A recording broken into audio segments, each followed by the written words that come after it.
J'imagine que de parler lors d'un congrès comme ça, est-ce que ça va porter la parole vers les plus hautes instances, à votre avis? Un congrès organisé de cette façon est un véritable catalyseur pour l'herboristerie, mais pour toutes les médications naturelles également. Il y a beaucoup de personnages étant capables de faire une prestation merveilleuse sur les nouvelles connaissances, que ce soit en phytothérapie, en aromathérapie ou en autres médications. C'est une information très importante pour les publics que nous permet de donner ce congrès. Et vous pensez que ce type de congrès devrait se répéter comme il a eu lieu en 2013 sur l'herboristerie? Est-ce que vous pensez qu'annuellement, voire plusieurs fois par an, il faudrait des congrès pour mobiliser les masses?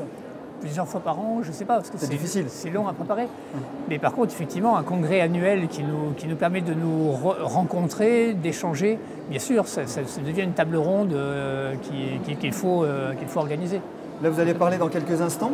Quel est le message fort que vous voulez faire passer? Quelle est l'information que vous voulez faire passer? Il y a quelques années, j'avais écrit dans un journal une petite note à propos de quelqu'un qui s'était fait taper sur les doigts parce qu'il avait utilisé le mot médecine. Et la Cour de cassation avait rappelé que le mot médecine n'appartient pas à la médecine conventionnelle. Et je crois que ça, c'est quelque chose qui est important. Aujourd'hui, on parle de médecine naturelle. Et il faut rappeler que les médecines au sens large, ce sont tous les savoirs que l'on a pour être en bonne santé. Voilà. On peut être docteur en autre chose qu'en médecine. Mais on peut ne pas être docteur. En plus. Aussi. On peut être soi-même et apprendre à se soigner, à soigner son prochain, et simplement avec des logiques qui sont toutes bêtes. Et effectivement, quand on est en présence d'une maladie, on ira voir un médecin, mais en absence d'une maladie, ça ne veut pas dire qu'on va rester les bras croisés en attendant qu'elle nous tombe dessus.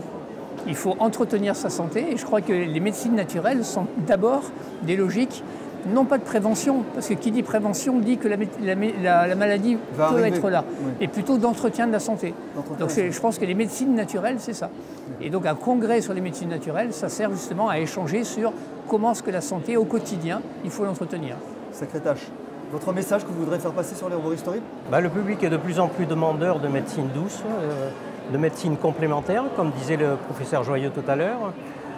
Il est important que les gens consomment de plus en plus de produits naturels en étant guidés par des professionnels pour un jour voir renaître le diplôme d'herboriste plus d'autres praticiens de médication naturelle. Le congrès de SNI et de l'IPSN vous accueillir comme ça et faire porter votre message aux plus hautes instances. Merci d'avoir répondu à nos questions. Et bon congrès. Merci beaucoup.